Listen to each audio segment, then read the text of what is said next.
everyone, thanks for joining today. I'm Jami Gordon. I help people sell and buy houses in the Cedar Rapids, Iowa City, and surrounding communities. Today we're going to talk about having a career in real estate and what's involved in getting your license. So let's first of all talk about getting licensed. Most people think that it doesn't take much time. Well, it does.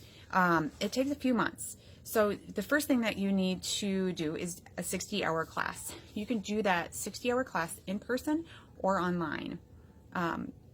So your in-person class will provide you with an instructor. It'll provide you with other people around you. Some of the other people around you might be people that are just getting their license renewed.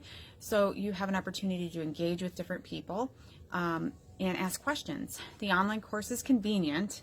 But you still have to log that full 60 hours. You're not going to get away with zooming through the classes. So understand that it's really not a huge advantage being able to do it online. It's only if you absolutely couldn't make it into a class. I did it online. If I could do it again, I would absolutely do it in person. Then you have to take 3 in-person classes that are shorter, like day classes. You have to get a background checked. So if you have a criminal record, you're not going to get your real estate license. Then you have to take the big test at a testing center, and that one isn't easy. Most people don't pass the first time, so there's all those things that you need to do up front. Does it cost money? Absolutely. It does cost money to get licensed. But before you even start down that path, it's important for you to meet with different realtors and different brokers so that you understand what you're getting into.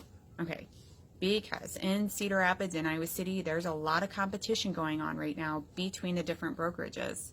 So, like for instance, where I work, Keller Williams, we have a capped model, we have a profit share, we have a lot of different really cool things.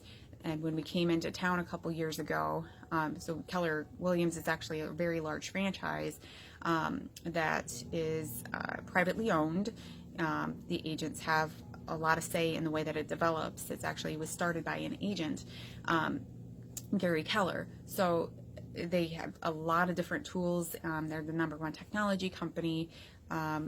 Absolutely love where I am, but not only because of those things, but also because of the culture that they provide. I work with some great people.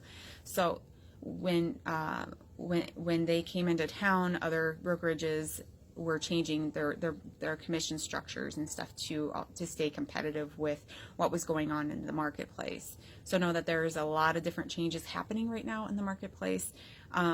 So be sure to meet with not only your large companies, but also your small ones, so that you know what fit makes sense for you.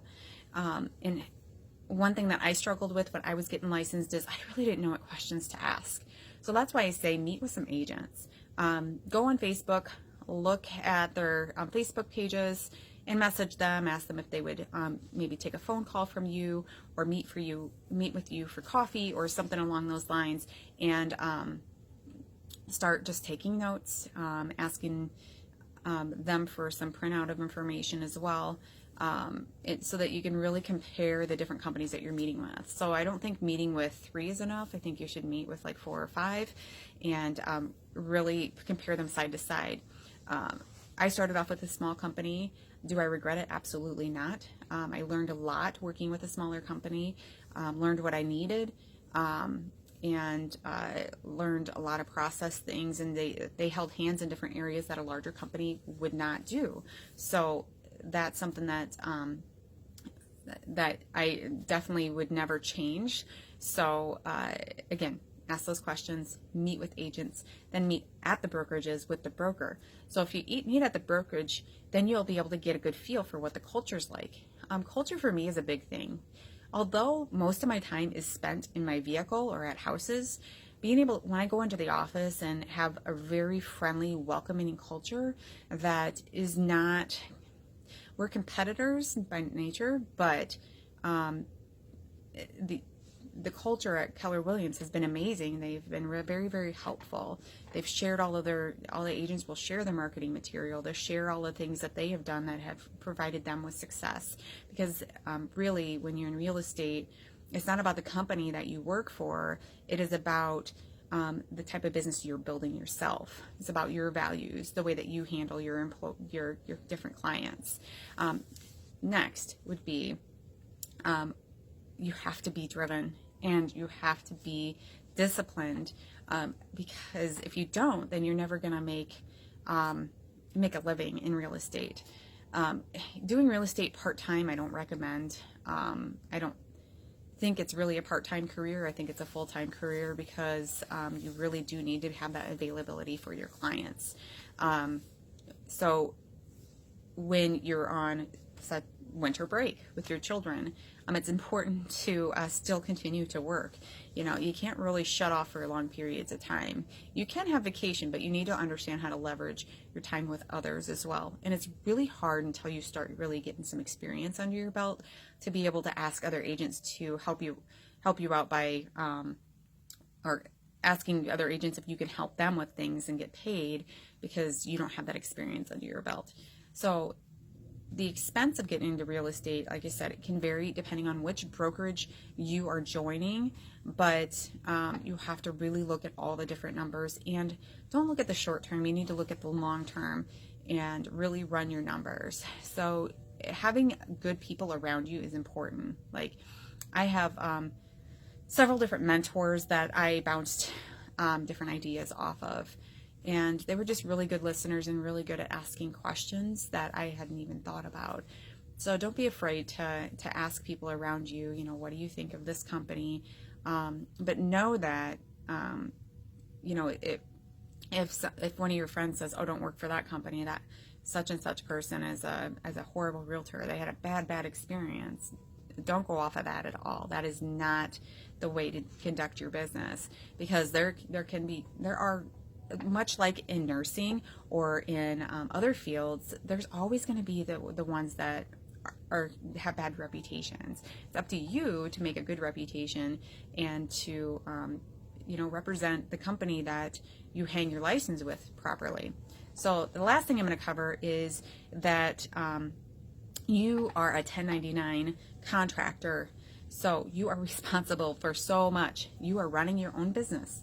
So you'll see, like, my name with Keller Williams under it. What's Keller Williams providing me? They provide me with resources and tools and training. They provide me with other agents that will answer questions when I need some help. But they are not.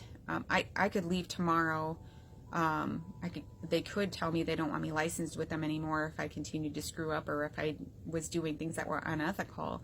However, I'm responsible for all my taxes, all my expenses. There's a lot of responsibility on my end, which honestly, it's pretty rewarding in the end when you can look at the business that you have built.